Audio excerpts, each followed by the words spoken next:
ಶೊಬ್ಬರಿಂದ ಕನ್ನಡ ಚಿತ್ರರಂಗ ಅಲ್ಲ. ಕನ್ನಡ ಚಿತ್ರರಂಗಕ್ಕೆ ನಾನೊಂದು ಯಾವುದೋ ಒಂದು ಭಾಗದಲ್ಲಿ ಅಥವಾ ಯಾವುದೋ ಒಂದು ರೀತಿ ನನ್ನ ಕೆಲಸ ಮಾಡ್ಬೋದು. ನನ್ನ ಸೇವೆ ಏನು ಕನ್ನಡ ಚಿತ್ರರಂಗಕ್ಕೆ ಅಂತ ಯೋಚನೆ ಮಾಡಿದ್ರೆ ಇಷ್ಟೆಲ್ಲ ಜನ ನಮಗೆ ಕೊಟ್ಟಾಗ ಹೊರಗಡೆ ಬೇರೆ ಭಾಷೆ ಅಥವಾ ಬೇರೆ ಜಾಗಗಳಲ್ಲಿ ನಮ್ಮ ಭಾಷೆ ನಮ್ಮ ಚಿತ್ರರಂಗನ ಹೇಗೆ ನೋಡ್ತಾ ಇದ್ರು ಇವತ್ತು ಹೇಗೆ ನೋಡೋಂಗಾಗಿದೆ. ಮುಂದೆ ಈಗ ಇಡೀ ಭಾರತ ದೇಶದ ಜನ ನಮಗೆ ಕೊಟ್ಟಿರೋ ಶಕ್ತಿಯಿಂದ ನಾವು ಏನು ಮಾಡ್ಬೋದು ಇದನ್ನು ನಾನು ಯೋಚಿಸಬಲ್ಲೆ. ಆ ಯೋಚಿಸ್ಬೇಕಾದ್ರೆ ಒಂದಷ್ಟು ಕೆಲಸ ಆಯ್ಕೆ ಮಾಡ್ಕೋಬೋದು, ನಾವು ಯಾವ ಥರ ಮಾಡ್ಬೋದು ಅಂತ. ಈಗ ಇಲ್ಲಿ ಇಂಟರ್ನಲ್ ಏನಾಗ್ತಿರುತ್ತೆ ಅದಕ್ಕೆ ತಕ್ಕಂಗೆ ಬೆಳ್ಕೋಬೇಕು.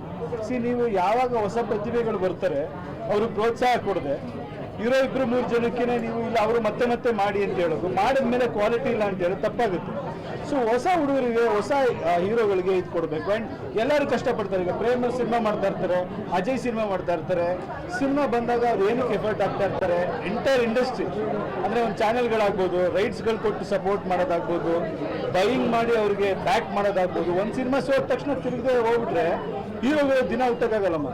ಕಷ್ಟಪಟ್ಟು ತುಂಬ ದಿನ ಇದು ಮಾಡಿ ಬೆಳೆದಿರ್ತಾರೆ.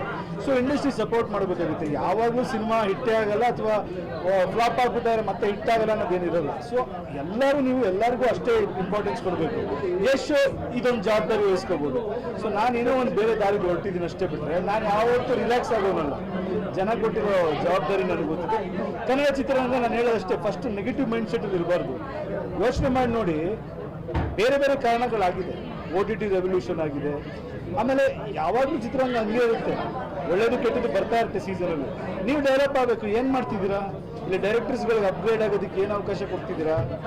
ಅಥವಾ ಒಂದು ಸಿನಿಮಾ, ಈಗ ಪ್ರಶಾಂತ್ ಎಕ್ಸಾಂಪಲ್ ತಗೋಣ. ಉಗ್ರಂ ಸಿನಿಮಾ ಸ್ಯಾಟಲೈಟ್ ರೈಟ್ಸ್ ಯಾರು ತಗೊಂಡ್ರು? ಅವ್ರ ಸಿನಿಮಾ ಸ್ಯಾಟಲೈಟ್ ರೈಟ್ಸ್ ಅವರೇ ಪ್ರೊಡ್ಯೂಸ್ ಮಾಡಿದ್ರು. ನನಗೊತ್ತು ಪ್ರಶಾಂತ್ ಎಷ್ಟು ಕಷ್ಟಪಟ್ಟಿದ್ದಾರೆ ಅಂತ. ಸ್ಯಾಟಲೈಟ್ ರೈಟ್ಸ್ ಯಾರು ತಗೊಳ್ದೆ ಒದ್ದಾಡ್ಕೊಂಡು ಆ ಪಿಕ್ಚರ್ ಎಷ್ಟು ಕಮ್ಮಿಗೆ ಯಾರೋ ಸೆಕೆಂಡ್ ಹ್ಯಾಂಡ್ ಮೀಡಿಯೇಟ್ರಿಗೆ ಮಾರಿದ್ರು. ಏನಾಯ್ತು, ಒಬ್ಬ ಪ್ರಶಾಂತ್ ನೀಲ್ಗೆ KGF ಬಂದು ಆಮೇಲೆ ವರ್ಕ್ ಆಯಿತು. ಆ ಟೈಮಲ್ಲಿ ನಾವೆಲ್ಲ ನಂಬಿ ಇದು ಮಾಡಿದ್ವಿ, ಅವ್ರ ಟ್ಯಾಲೆಂಟ್ ಇತ್ತು, ಆಯಿತು. ಆ ಥರ ಲಾಸ್ ಆದಾಗ ಇನ್ನೊಬ್ಬ ಡೈರೆಕ್ಟರ್ ಬೇರೆ ಎಲ್ಲ ಹೋಗ್ಬಿಡ್ಬೋದು ಅವರು ಇಂಡಸ್ಟ್ರಿನೇ ಬಿಟ್ಬಿಟ್ಟು. ಸೊ ಅದು ಯಾರು ಜವಾಬ್ದಾರಿ? ಇಂಡಸ್ಟ್ರಿ ಜವಾಬ್ದಾರಿ. ಸೊ ಯಾರೇ ಒಂದು ಪ್ರತಿಭೆ ಕಾಣಿಸ್ದಾಗ ಸಪೋರ್ಟ್ ಮಾಡಿ ಬೆಳೆಸ್ಕೋಬೇಕು. ಬೆಳೆದಿರೋರನ್ನ ಇದು ಮಾಡಿ ಅದು ಮಾಡಿ ಅಂತ ನೋಡ್ಕೊಂಡು ಕೂತ್ಕೊಳ್ಳೋದಲ್ಲ. ಇನ್ನೂ ಒಂದಷ್ಟು ಹೊಸ ಇವ್ರುಗಳಿಗೆ ಸಪೋರ್ಟ್ ಮಾಡಬೇಕು.